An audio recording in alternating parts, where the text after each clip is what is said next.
And now to Sierra Leone. A runoff election between the opposition SLPP's retired Brigadier Julius Bio and Dr. Samura Kamara of the ruling APC party will hold on the 27th of this month, according to the country's National Electoral Commission. This follows the outcome of the first round of the presidential election, where none of the 16 presidential candidates that took part garnered the required 55% votes plus one vote threshold to be declared the outright winner. Vous avez raison, Jerry, mais je précise que I would like to point out that the candidate for the main opposition party, Julius Maada Bio, has slightly outpaced that of the ruling party, Samura Kamara. The former general candidate of the SLPP obtained 43.3% of the votes, according to the complete results published in the evening by the NEC.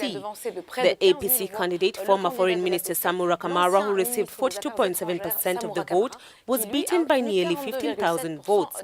Moreover, this presidential election was marked by a novelty, great accessibility for disabled voters. Michael Oduor tells us more. The March 7 general election in Sierra Leone has seen several changes in terms of performance and speed of work. The National Election Commission put in place sporadic changes that made the disadvantaged vote faster and even got assistance. People with disability were being given special priority whenever they arrive at any polling station.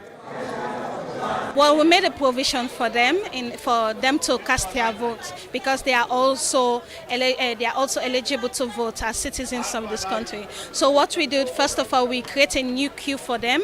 They are not part of others that are physically strong, so we create a new queue for them, like the disabled, the physically challenged, the blinds, and also the lactating mother. The electoral body designated a few staff in each polling station who picked them up and helped them through the voting process. There were special designated places that could also be used by some of them. As you can see, we take them from the lines, we carry them to the front. Pregnant women, they are also a priority. Aged people, they are also top priority. Lactating mothers, suckling mothers, they are top priorities. So these are the categories of people who we pluck from the line and carry them to the top so that they don't stay long in the queues to vote. Well, they are giving presents to the elderly. We have no problem with that. If you come, they will call you, interview and ask you if you have your identity card, if you show them your identity card. Of course, they will do everything for you. There was a provision of a seat in some booths. This allowed them to take rest even as the voting process continued. Those in consideration include anyone with disability, expected women, the aged, lactating mothers, and even those who could not read and write. With us now from Freetown is our correspondent, Eric Kawa. Good morning, Eric. It's good to have you with us on the program this morning. Eric, from what you've seen on ground, how would you describe these elections so far?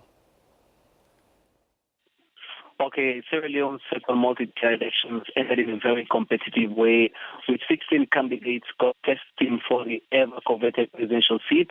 And out of those 16 candidates were 2 female presidential candidates who also played a significant role in the whole process.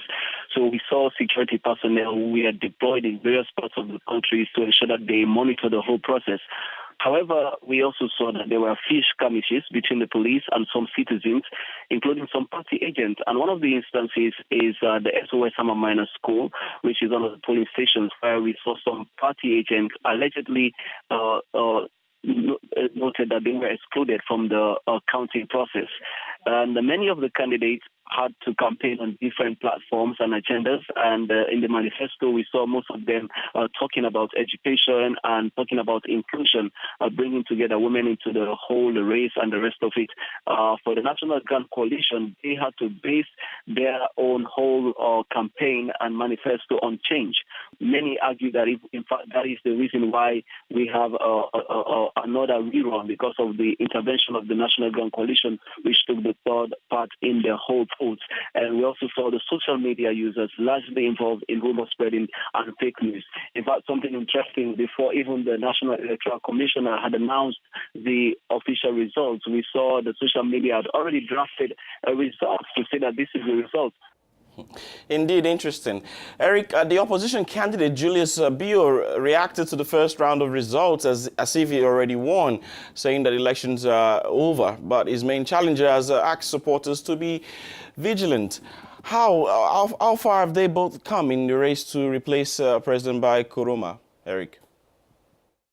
Okay, well, the race, we saw a very tough competition between the ruling All People's Congress Party and as well as the Sierra Leone People's Party that are being led by retired Brigadier Julius Bio and Dr. Samora Kamara. Further in the race, we also saw the National Gun Coalition that I mentioned earlier, their candidates, Kande Yumkela and the Coalition for Change of former sacked Vice President Samuel Samsumana.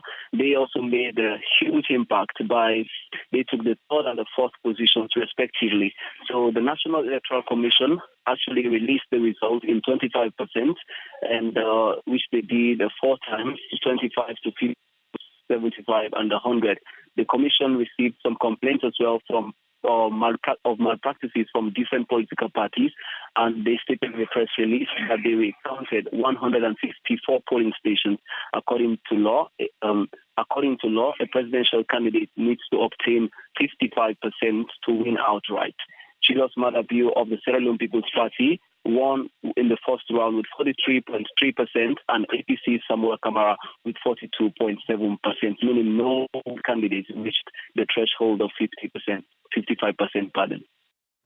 It is a matter of days to the runoff, which we expect on the 27th of March. What becomes of the other strong contenders who ran in the first round, Eric? The 27th of March 2018 is the day that has been declared by the National Electoral Commissioner for the rerun election because nobody reached the 55%. And we cannot actually speculate right now as to who will be winning the elections because the competition is now tougher than the one before. We see both parties, and we see again the issue of tribalism and regionalism also playing in this aspect of this whole stuff. But again, questions remain. The big people now in this runoff will have to be with the National Gun Coalition and the Coalition for Change, who took the third and the fourth positions respectively. Both of those candidates are offsprings of the two main parties, Dr. Yumkela from the Sierra Leone People's Party and Chief Samsumana from the ruling All People's Congress Party. The question now is who will they render their support to, or which candidate or party will they support?